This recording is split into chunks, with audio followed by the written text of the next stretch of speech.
है फ्रेंड्स, तो आप लोग का फिर से स्वागत है हमारे इस चैनल अंकित। चलो आज हम लोग करने वाले क्लास 7 हिस्ट्री पार्ट 10 क्षेत्र संस्कृति का विकास का क्वेश्चन। चलिए हम बिना देरी की वीडियो को स्टार्ट करते हैं।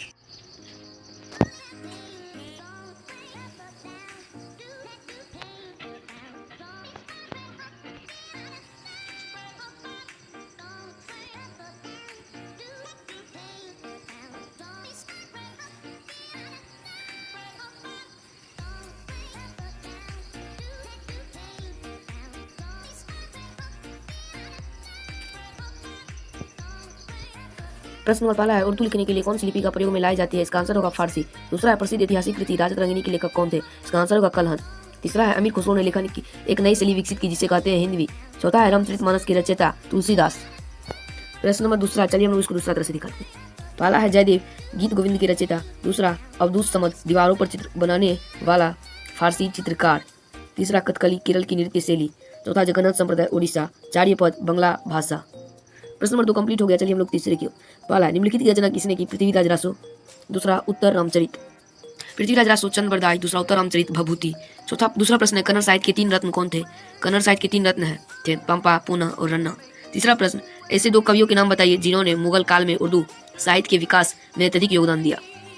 2 कवियों के नाम है जिन्होंने मुगल काल में उर्दू साहित्य के विकास में अत्यधिक योगदान दिया। पहला, जियाउद्दीन बर्नी। दूसरा, अमीर खुसरो।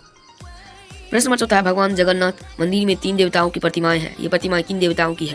पहला, भगवान जगन्नाथ मंदिर में 3 देवताओं की प्रतिमा है। ये प्रतिमाएं भगवान जगन्नाथ अथवा श्री कृष्ण, बलभद्र अथवा बलराम तथा उनकी सुभद्रा की है। प्रश्न नंबर 5 है, लोक नृत्य क्या प्रदर्शित करते हैं? लोक नृत्य किसी क्षेत्र में विशेष के सामान्य लोगों की भावनाओं और संस्कृति को व्यक्त करते हैं। असम का बिहू नृत्य, गुजरात का डांडिया और पंजाब के भांगड़ा और गिद्धा लोक नृत्यों के कुछ उदाहरण है। प्रश्न नंबर 4 का फला है, सभी विजेताओं ने पुरी स्थित भगवान जगन्नाथ के मंदिर पर अपना नियंत्रण स्थापित करने का प्रयास क्यों किया? जगन्नाथपुरी की एक भारत के 4 धामों में से एक माना जाता है। यहाँ हमेशा लोगों की भीड़ लगी रहती है तथा पूरे भारत में तीर्थ यात्री यहाँ आते रहते हैं। बाद के दिनों में ओडिशा के सामाजिक और राजनीतिक मामलों में इस मंदिर का प्रभाव काफी बढ़ गया था, इसलिए मुगल ने इस मंदिर पर अपना नियंत्रण स्थापित करने का प्रयत्न किया।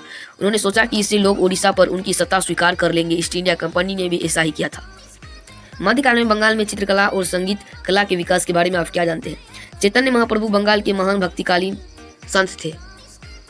पाल शासक जो कि बिहार बंगाल के शासक थे, चित्रकारों को संरक्षण दिया। इस काल में विशाल भित्ति चित्र बनाए गए। अनेक पुस्तकों में विभिन्न घटनाओं को चित्रों का द्वारा समझाया गया। संगीत के क्षेत्र में बंगाल उनका योगदान काफी उल्लेखनीय है। जयदेव रचित गीत गोविंद में विभिन्न रागों को प्रस्तुत किया गया है। बंगाल में 15वीं शताब्दी के आसपास बाउल गीत विकसित हुई। इस संप्रदाय के लोगों ने गीतों के द्वारा बंगाल की समृद्ध परंपरा को लोकप्रिय बनाया। प्रश्न नंबर 3, बांग्ला भाषा में श्री कृष्ण कीर्तन काव्य की रचना किसने की? यह पुस्तक क्या वर्णन करती है? बोरू चंडीदास ने बांग्ला भाषा में श्री कृष्ण कीर्तन काव्य की रचना की। उन्होंने राधा कृष्णा के दिव्य प्रेम का वर्णन करते हैं। वे बांग्ला भाषा में लगभग 1225 कविताएं लिखे हुए।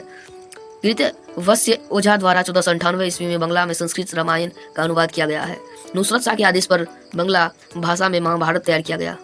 चौथा, राजपूत चित्रकला की 2 प्रमुख शैलियों का उल्लेख कीजिए। राजपूत चित्रकला की 2 प्रमुख शैलियों की में विभाजित किया गया है। पहला, राजस्थानी शैली और दूसरा पहाड़ी शैली। राजस्थानी शैली राजस्थान और मध्य भारत में विकसित हुई। हिमालय की तलहटी में बसे कुल्लू, मंडी, जम्मू और गढ़वाल राज्यों के शासकों ने पहाड़ी कला शैली को संरक्षण दिया। चित्रकारी की इस शैली को नया कांगड़ा शैली भी कहते हैं। प्रश्न नंबर 5 है, 2 प्रमुख कथक घरानों के नाम बताइए। अवध के किस शासक के काल में से इस घराना काफी लोकप्रिय हुआ? प्रश्न है, 2 प्रमुख घरानों के नाम बताइए। अवध के किस शासक के काल में इनमें से एक घराना काफी लोकप्रिय हुआ? कथक के 2 प्रमुख घरानों के नाम है, पहला लखनऊ घराना, दूसरा जयपुर घराना। अवध के नवाब वाजिद अली शाह के काल में इनमें से एक घराना यानी लखनऊ का घराना काफी लोकप्रिय हुआ। अगर हमारा ये वीडियो आप लोग को अच्छा लगता होगा तो प्लीज चैनल को सब्सक्राइब कर दीजिएगा, वीडियो को लाइक कर दीजिएगा, शेयर कर दीजिएगा। तब तक के लिए इतना ही। जय हिंद, जय भारत, वंदे मातरम।